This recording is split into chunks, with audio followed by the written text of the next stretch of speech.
to the White Shark Video SharkCast. I am your host, Skylar Thomas. Today's guest is James Moskito, an old friend, and he is one of the pioneers of the white shark cage diving here in California, the Farallon Islands, Guadalupe. He leads many other trips for other marine wildlife. He's got some pretty exciting news about new diving opportunities coming to California.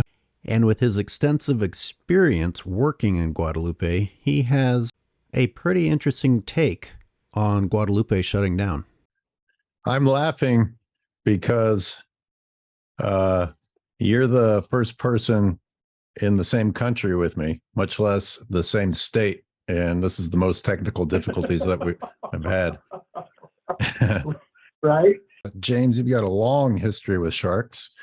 You and I have a fairly decent history together. I think 2007, maybe. Did I meet you the first time when I begged my way on board your Farallon boat, or did we meet at a naturalist training? I think we met at a naturalist training. You begged me there, and I said, no, we don't take volunteers. And then I used your company for my first trip to Guadalupe in 2009. Yeah, the good old times. And then we did Guadalupe in like 17 or 15 also? 15, yeah. And so James has operated trips to the Farallon Islands with white sharks, Guadalupe for white sharks, and now working on Ano Nuevo for white sharks. Kind of exciting. Yeah, Ano Nuevo, two places in Santa Cruz. Another undisclosed place in Monterey. We are going to, now that my boat's in the water, if I find time in this next fall, we're going to get the fourth spot in California. And I'm hoping that spots 2 and 3, Ano Nuevo we can dive for sure, without a cage. But the other 2 spots, the one spot in Monterey, been diving there. I just haven't had them close enough to me. You can see them on drones. You just can't get close to them yet. You're going to do white shark dives at Ano Nuevo, surrounded by pinnipeds without a cage? Yeah. I'm going to be doing that. That won't be for the general public. Yet. Okay. We're going to pretend to do that. Not for the general public. I was going to say rules are really changing. Yeah. Well, there are no rules, right? Anybody can jump in the water, and it's got to be. I don't want to bring anybody I don't know. So those people, and it's a high bar because Ano Nuevo has a little bit of current on it. It's on a point. Cold water, 50-degree water, typically low vis, and big sharks. Well, we're talking about rules. I was debating whether to bring it up, but might as well since we're talking about rules. And also, I was teaching a shark class this last week, and I was showing images, and I showed white sharks from different parts of the world, and I was showing Guadalupe, and I was like, unfortunately, this place is shut down now, and in our world, that's common knowledge, but they're like, oh, why? What's going on with why? Why did they do that? And you've got a very long history in Guadalupe, operating there. Yeah. So what's your take? What's your take on the Guadalupe shutdown? Yeah, no, we started there in Guadalupe. We were the first company to bring tourism there to Guadalupe in 2001. 2001. 2001 was the first tourist trip ever to Guadalupe. And that's one you should hear about, because that kind of sets the precedent for Guadalupe. But as far as the rules go, the changes there over the years, be careful what you ask for. I begged the Mexican government to, when they were creating Guadalupe Island into a national reserve, to also include the water. And looking back at that now, that might have been my mistake. Here I was thinking like, hey, we should protect the water and the sharks. And they said, well, what sharks? And so we brought him out to see the great whites, and we were able to include the 12 miles around the island as part of the bioreserve. It's a thorn in my side now because now they take it away. What's happening now? You had CONAP, which is the Mexican National Park System, they've never wanted to work with the shark diving operators. They made it very difficult. They made us jump through hoops each and every year, and we did. Every time they asked for something, we said okay, and we did it. And the person who was in charge last year, prior to this new administration, really hated us, and she had an opportunity to shut the door on her exit as she was being promoted and moved to a different location. And on her way out, she shut the door closed for Guadalupe. Oh. And the administrator of Mexico right now, is all the way up to the president, is not conservation minded at all. So they're more of a take system, and let's take and make money for ourselves and not, worry about the earth later type of deal. So there's a lot of things happening in Mexico through all the reserves. National park fees for Guadalupe and Socorro's gone up from $5 a day to $75, $83 a day now. Wow. To go to the parks. So, you go to Guadalupe, wasn't too bad. It was open as, $225. Okay. Now it would have been, you could do a 9-day dive in Socorro's at $83 a day, and that up a lot to the price of going diving there. The park fees in Inland Harris has also gone up for the whale shark. But are these fees not going to the government? I don't understand how they gain by getting rid of business. Well, yeah, they would have made just by the permit fees alone through the diving, just from the permit fees, they lost $1 million directly to them. Wow. Close to it. It's like 800 to $1 million, $800,000 to $1 million just on park fees. Because you figure there's 9 permitted boats at 20 to 34 passengers apiece, going 20 times, taking all those passengers, and doing those fees. And then you add in the amount of money that the tourist dollars that they lost. The tour bus is going down. The things we spent on going into Mexico, the fuel for the boats, the supplies the boats needed, all the grocery shopping for all the food and supplies the boats needed. It equals that $10 million in cost, and the cost of the boats. Mexico, Ensenada alone probably lost close to $10 million in revenue off tourism. And I think that's a substantial hit to that area. So if you say that they aren't conservation minded and it's a take system, are you saying that they're going to replace all that income by harvesting the ocean around that area? Oh, I think they have. I think there's other things going on behind the curtain there. There's I don't know. There's a lot of changes in Mexico. Drug cartels, illegal fishing are the 2 biggest things I'm worried about going on out there. So that is always a concern.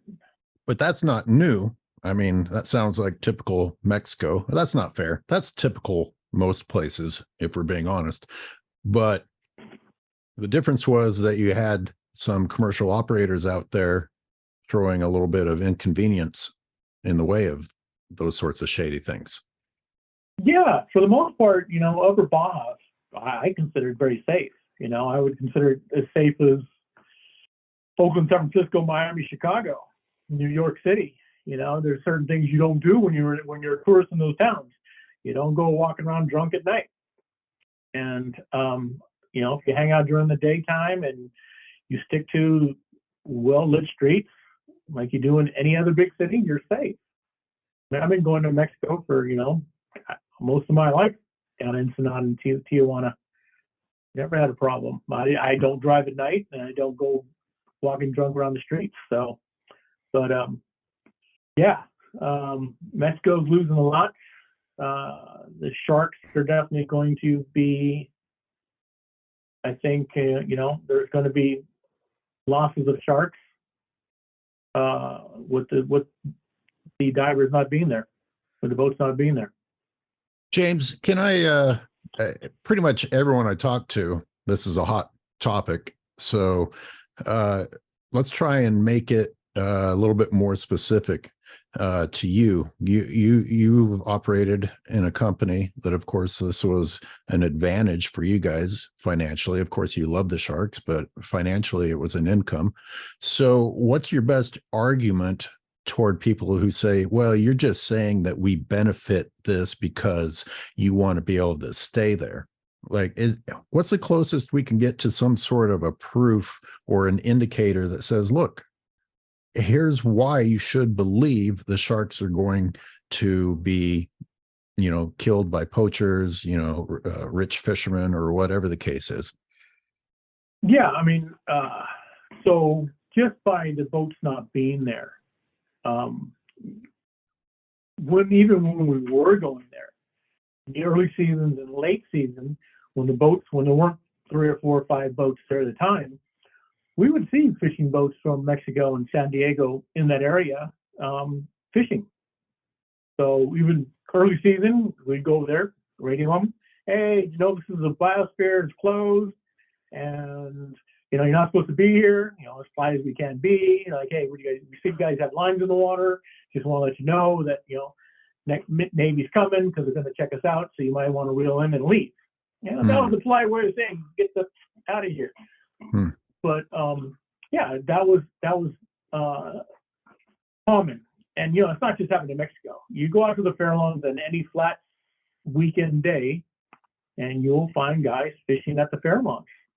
Illegally. And do they know they're fishing illegally? Yeah. But they also know that fishing game does not go 27 miles offshore. Yep. So, so they fish there, and they'll fish there until they get told to leave. So we got the Farallon Islands, the National Marine Sanctuary, and that's only 27 miles from land, and that's up here in California. Now you've got Guadalupe in Mexico, 180 miles. Is that right? 180 miles from land, and we expect 180 miles from Ensenada, 160 miles if you went from the closest point. Yeah, closest point to the island, 160 miles. So no one's going to go out there in a little. You're not going to go out there in less than a 40-foot boat. You just won't. No, it's just not going to happen. You're going to go to Guadalupe's. It's big sport fishing boats. They'll go out there for go fish, and have at it. Fairlawns, same thing. These guys, they'll run out there. They know they have fast boats. They can see the guys coming before they, they'll reel up their poles before fishing game comes and take off.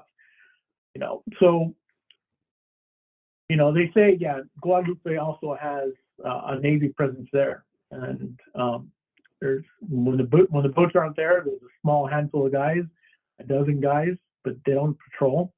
They're doing stuff around the marina at the south end of the island, while most of the shark diving was on the north end of the island.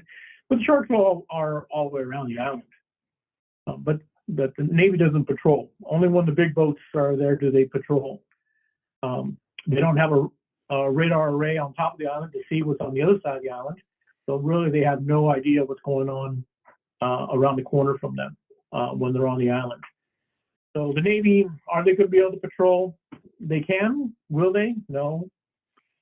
Does that open the door for other people to go out there and fish? It does. Because all the sport fishing boats that make it out there are much faster than the Navy.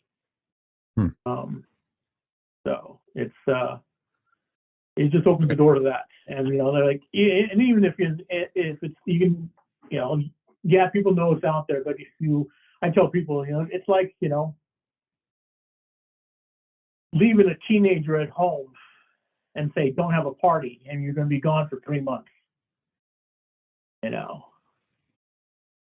think Eli, there's going to be a thought like, hey, I can have a party and not get caught. I can go out there, I can have a party and not get caught.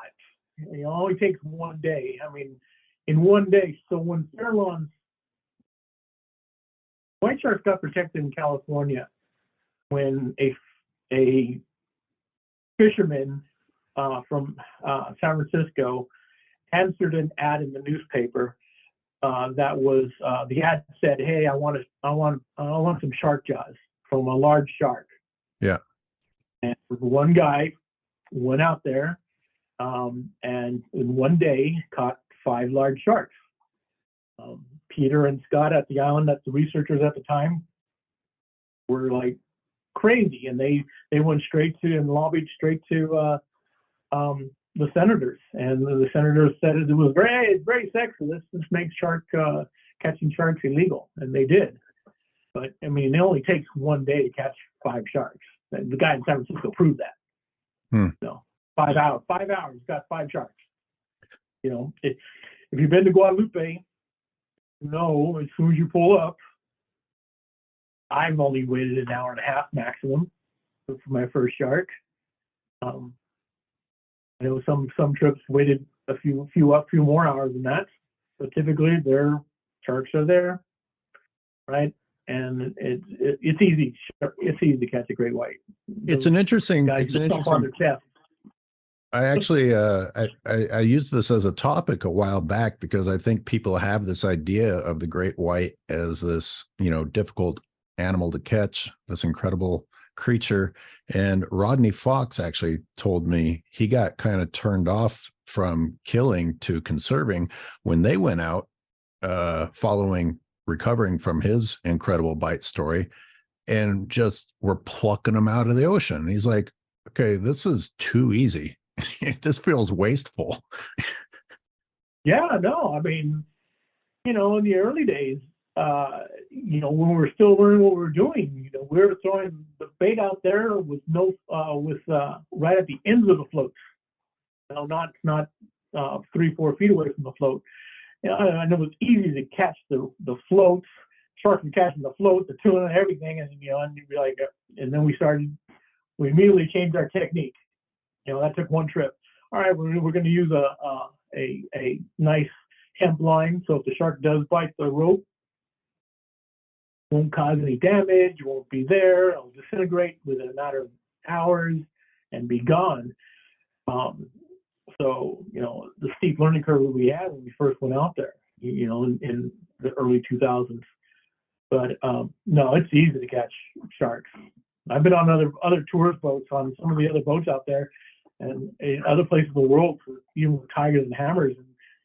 And these guys are like, hey, we'll just have all our hang baits ready, and we'll use a carabiner to clip them in because we're losing them so quick, and have the carabiner going, and the shark bites the carabiner, the climbing carabiner, and next thing they know, the carabiner becomes a hook stuck in one of these sharks' mouths. I'm like, yeah, you guys need to. Can you imagine being the scientists at the Farallones, studying these animals, getting to know them, and helplessly watching people yanking them out of the water? I mean, yeah. It's I talked to Peter Pyle about that at one point, and he's all like, yeah, I literally got into the 15-foot Boston whaler, and it was flat enough. Wasn't a flat day, but I came back to the city. The 27 miles in a 17-foot boat. It was kind of it's on the edge of things you should do, and just so that he could and go and jump up and down and talk to senators saying that, hey, this is the problem. I mean, it would be horrendous for me to see people catch sharks. Seeing these things struggle online, it just kills me. Speaking of that, do you want to tell me the story from 2001? You want to tell the people listening that story? Yeah. So Guadalupe, 2001. So your first year operating commercially First year. Yeah. So me and Lauren started in 1999 at Fair Lawns, and we were having a great time. 2000 was awesome. We had a great season in 2000. I remember it great because it was like I was like at 100%. The early days at the Fair Lawns were phenomenal. You're seeing the Cadillac and all that. Yeah, we had big sharks every day, multiple times, and it was great. And they're breaching on the decoys and chomping on them because they didn't know about decoys yet. The sharks had no clue about that. They didn't have a learned sense of what this thing was floating in the water. They just wanted to go and inspect it. So that was great. And, we had a few guys on the boat going, yeah, this is great, but you guys got to check out Guadalupe. Our customer said, check out Guadalupe. I was there fishing last week, and we had tuna, we had some bluefin tuna. We could reel in as fast as we could, and we couldn't get them back to the boat because the shark would just come and take them, and then blood everywhere. I'm like, oh, cool. Like, yeah, you guys got to check out Guadalupe. End of the day, Lauren's like, well, where the heck is Guadalupe? So, we do a little research, like, okay, and then talk to another friend of mine, Bruce Watkins. I remember down. Bruce. Yeah, so Bruce used to be a dive master for Horizon. He's like, yeah, during one of our spearfishing trips, and then we started researching this. There was a spearfishing trip where one of the guys died from a white shark. And wait, where? Talking to Bruce. What's the location? At Guadalupe. Yeah, he died during a spearfishing trip at Guadalupe. I forget the gentleman's name right now. I know it, but I forget it right now. And I started talking to Bruce. He goes, oh yeah, we've had, the blue water spearfishing is great at Guadalupe. We go in July, and there's big sharks. So you're constantly on the lookout for sharks. So, yeah, okay. So at the time, we only had a 2-man cage. We started putting together numbers and like, okay, well, we need to find a boat. We don't have a boat. No, all we have is a 2-man cage. So Bruce was all like, well, hey, I've been on Horizon before. Horizon is actually registered to go out there. So let's use the Horizon. We're like, okay. So we talked to people at Horizon. Hey, we want to charter your boat 5 days, take it down to Guadalupe. I'm like, sure. What are you going to do? We're going to do some great white shark diving. You're going to do what? We're going to do some great white shark diving. I'm like, okay. And they said, hey, all we're doing is supplying you guys with the boat. That's all we're doing. I said, that's all we need. And they gave us the price, and I was like, okay. But we were like, okay, we only have a 2-man cage. But we got to build another cage because we need to break even on this trip, we need to put 12 people on the boat just to pay for the boat. Exploratory trip, just to pay for the boat, we need 12 people. So it's like, okay, well, we need another cage. So, and then Bruce said, hey, well, Doc Ames, San Diego shark diver, he has a cage used for blues and makos. So we talked to Doc Ames and we said, hey, Doc, let us rent your cage. He's all like, what are you going to do with it? Well, we're going to shark diving. He's all, you can rent it, but you got to take me with you. All right, fine. Doc Ames, Horizon, Great White Adventures on the boat. At that time, Patrick Douglas, a shark diver, selling Great White Adventure trips for us. He was a salesperson for Great White Adventures. He had his own thing, Incredible Adventures, shark diver, selling trips to the Fair Lawns to go cage diving. He was the sales. So he came on that trip. So now you have the original guy from Incredible Adventures, shark diver, Doc Ames, the San Diego shark diver, and Horizon. Wow. All go to the boat. Get there, Guadalupe, within the first, they couldn't even lower the anchor. We were chumming on our way in. Got to the north point, where the shark fin is, and started chumming all the way there and got to Prison Bay. And before we could drop anchor, there was a shark. Wow. He had his first white shark. Trip went great. Everybody had a good time. And we're like, this is gonna be awesome. We have a second destination. It's nice and warm. It's not the Fair Lawns. It's not freezing cold. blue water, lots of sharks. And at that time, in 2001, up until like 2003, we were seeing only one shark at a time. In Guadalupe? I'll say that. Yeah, up until my fun experience. So we get back to San Diego. Lawrence is helping everybody off the boat. Calls up Horizon Dive Boat the next day and said, "Hey, I want to book as many trips you can give me to Guadalupe next year." And they're like, "Oh, we can't." Doc Ames from San Diego Shark Diver booked us for 25 trips for 2002. Yeah. He's all like, "But I chartered you." So he's like, "Well, no, Doc said he's going to take it." So we turned around and we started bringing the Searcher out in 2002. So in 2002, we had the Searcher. Doc Ames was on the Horizon. Patrick got the Horizon, the boat next to the Horizon, not the Islander. There was another boat, which ended up being the Islander at the time, because we fired Patrick Douglas. He stopped selling for us. There was a mutual agreement. And then 2002 went, 2003 went, 2004 went. We were so busy, we wanted a second boat, so we brought in the Solmar. Doc Ames got kicked off the Horizon. He brought in the Nautilus, Mike Lever, with the Nautilus Explorer. Patrick Douglas got kicked off the sister boat to the Horizon and went to the Islander. And that's basically how Guadalupe started, on that one trip in 2001. And all the major players come with us. So it was good. Started the revolution. I remember meeting Rodney Fox in New York in like 2004. And he's like, "Oh, so you're the bloke. Well, I'm not getting Americans anymore coming to Australia for white sharks." Andrew Fox has not been to Guadalupe. I was chatting him up. Oh, and yeah, no, Andrew. I know Rodney has, because he's come out a few times. But I don't think Andrew has. Maybe he missed his opportunity. But the Neptune Islands are pretty darn good, so I don't feel terribly bad for him. Have you been there? I haven't been there. I have. It's not Guadalupe. Guadalupe is like warm Mexican paradise, vacation with great whites thrown in. But the Neptunes are pretty darn good.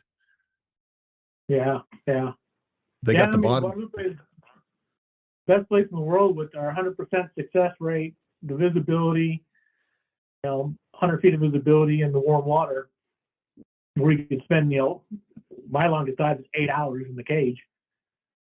So. Wow. So what's the amount of time, 2001, you guys did your little expedition to it becoming a bioreserve? Because you approached the government with that idea. I think in 2006 we started, and I think in 2009 it became a bioreserve. So in the time in between, you're seeing fishing boats out there all over the place, or what's happened? Or So we would be shark diving in the early days. We were taking the Searcher out, and the Searcher was usually going to Guadalupe to catch tuna. Guadalupe is known as a world-class tuna destination at that time. Mm-hmm. So yeah, we would be there in the early days. We would be there, and we'd be cage diving, and you look over and you see this other San Diego boat called the Red Rooster, or some of the other boats who are fishing from San Diego.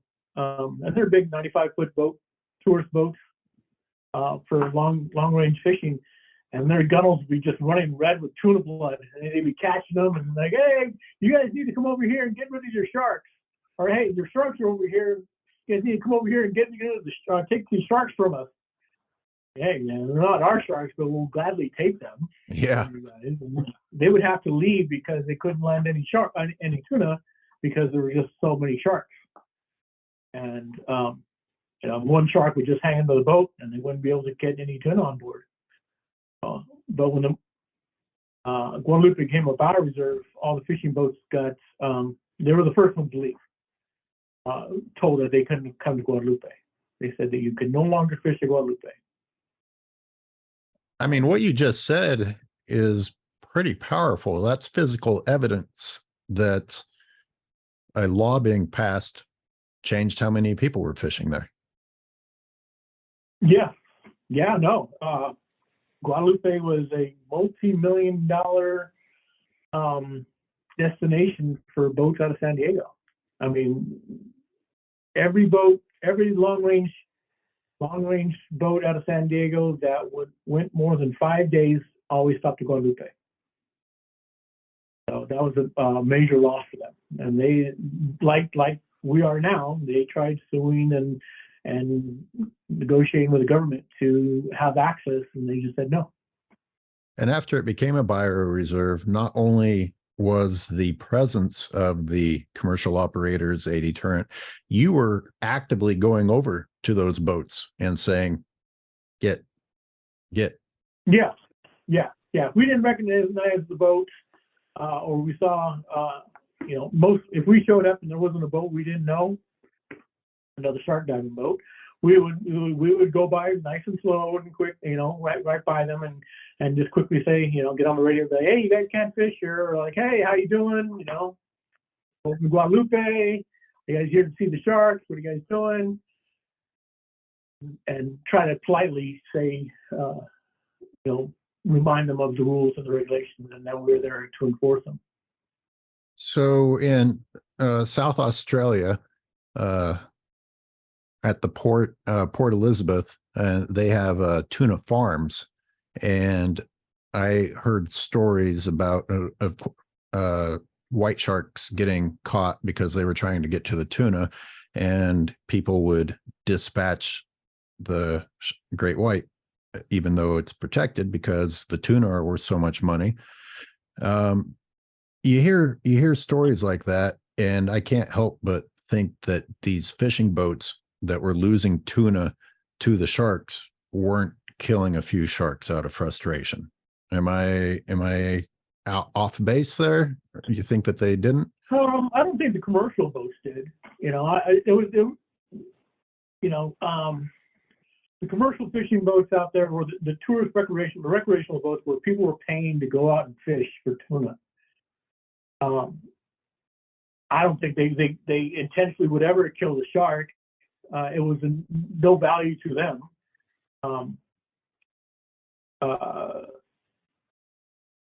So I don't think that was happening, but the guys who were out there on their own, on their own boats, on their own nickel, and going out there without supervision, they're like, hey, I'm catching a tuna. Like, oh, I got a white shark. Well, let me take this home, and we'll that was not uncommon. I hear about that still in places. I still hear that in Southern California. Guys have white sharks on, and they reel them in. It's not as bad as the seal. I know there's some fishermen who will do a seal bomb and or shoot the seals to keep them off their salmon and stuff. Yeah, I hear that taking place up north too, Washington and Alaska. Oh yeah. Oh, and in off the Columbia River, it's legal to take sea lions. Wow. For some of those guys, yeah, they want to put an open season on them. Oh, there's 3,000 sea lions just hanging out for a salmon, so it's Marine Mammal Protection Act worked very good for them, for the sea lions. Sea lions are fine right now until they end up on beaches where people actually like. You don't just do white sharks. Let's talk about a couple of your other destinations and species. I know you've got Fiji.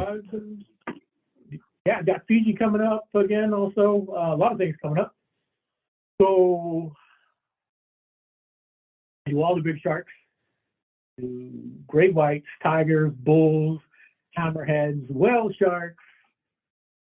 We do oceanic white tips.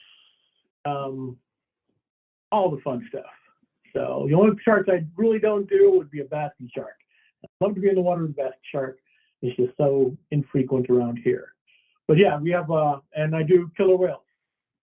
So, all right. I have a killer whale trip in April. We're going to be swimming with the killer whales again. Last year was fantastic. We had a pod of 8 killer whales, and got to be arm's length away from them. It's almost too close. And they were very cooperative, and they were feeding right in front of us. We were watching them take out dolphins and turtles and all kinds of stuff. And it was just amazing to swim with these 25-foot killer whales being right next to you. So that was awesome. Whale shark season for little hairs will be July and August. And in September, we're headed back to Fiji for tigers and the bulls and all the other nurse sharks and everything else, which is just Fiji is just an amazing place. I just love it. The people are so nice, and the diving is so good, both the reef diving and the shark diving. So that's good. Want to get back to the Bahamas for some great hammerheads in the winter, November, December. So kind of planning a trip around that. 2024. Yeah. December 2023, January 2024. So yeah, there's a lot of stuff. You can go to oceansafaris.com. I have a whole page of different trips. I'll be doing more Monterey Bay trips for killer whales and humpback whales, fin whales and blue whales there, along with all the other life that's in Monterey Bay. And there's a lot of life in Monterey Bay. I'm going to do some exploratory stuff here too. I understand you are willing to do a promo code for people that watch this and want to go on one of your trips. Yeah, we'll think of a promo code. Do you want to do that? Do you want to do that for all of your trips, or or are we talking just Fiji, or are we talking? Let's start with Fiji. Fiji, September 28th through October 7th. You lose a day because of international travel. You gain it back on the end, but it's 7 nights, 8 days, and a nice Fijian resort. We're going with going to be Benga Lagoon Resort. We're going to be reef diving, unlimited shore diving, and then 2 days, 2-tank tiger shark, bull shark diving in Fiji. All your airfare included, and it's like $3,600 with taxes and everything. It's airfare from San Francisco, all your meals, all your beautiful resorts. When you think of Fiji and the tropical oasis, this island is what it is. The beautiful beaches with palm trees hanging over. It's just great. So yeah, we can do a $200 off for Skylar people. Give me a call. Go to the website or contact Skylar, and we'll get you the promo code. You know, I have a video that unexpectedly got really popular on YouTube. So for the people that love the story so much, this is the story about the humpback whale rescue that took place next to the Farallon Islands. And I just want people to know that this is the person in that video. That's who we're talking to. So yeah, that was 2005. That was a long time ago. You saved that whale. Yeah, no, having a humpback whale nudge you around and then lift you out of the water, pretty amazing. Can people still go out to the Farallons with you? Is that still happening too? Not right now. Going to be next time we go there, Farallons, I'm going to be diving on the bottom. Or down close. Ooh. Oh, really? Yeah, so we'll have a submersible cage that goes, if it doesn't touch the bottom, it's going to come really close. Wow, that's deep. Within 10 feet. No, we're going to be in 50 feet of water. You're going to have the raw. Most of the shark activity at the Farallons happens between 40 and 60 feet. So I'm thinking about anchoring up in 50 feet of water, or anchoring in 40 feet of water and dropping the cage off the back of the boat off the one drop off to 50 feet. And we'll have the cage just a little bit off the bottom. So you're going to offer people the Ron Elliott experience without the danger. you're gonna have the cage. Well, without the debt, that's the goal. That's the goal. You never know it can happen. A lot of, Caroline's a long way from help, so we got to do things slowly and cautiously. Yeah. So, but when I go out there, next time I go out there, we're going to have a submersible cage. You should see my cage design. Oh, I intend to. I'm obviously going to have some follow-up content with James. Sounds like lots of adventures ahead. Yeah. So, but we got to talk about some of these new cage designs I got. We had the last year, 2022. I was supposed to be piloting the self-propelled shark cage at Guadalupe, and since Guadalupe got shut down, I wasn't able to pilot that. I may come back into my possession. Wow. Or at least building a new one. If I build a new one, it's going to be a 3-passenger self-propelled shark cage. But having the cage built to take you to the bottom and take you around and then back up, be awesome. Ooh. Heck yeah.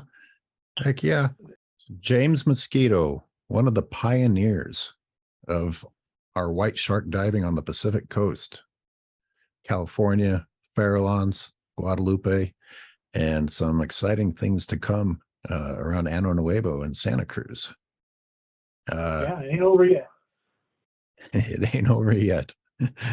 James, thanks for joining. We'll make sure to have you back on. I'll throw people a little bit of teaser footage when I manage to go out with James pretty soon. And make sure to check out the promo code and all of James's trips. I'll include links. You see his banner behind him, oceansafaris.com. And if that's not clear enough to you, I will have the link down below also. Thanks for having me on. Hopefully I'll see you soon. We'll get down to Monterey, and maybe the next podcast we'll do it on the boat. Absolutely. Okay. Talk to you soon. All right. See you.